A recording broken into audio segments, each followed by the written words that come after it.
So mga guys, ito yung ating niluto ngayon.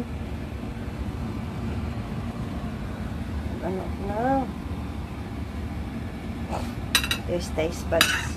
Ito yung niluto natin na pasta. Order ni alaga ko. Gumawa ako ng sauce. Carbonara sauce mga guys.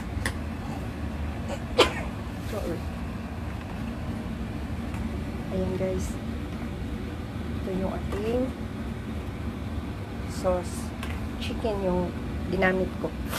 Mushroom, at chicken. Ayan, yung white sauce natin.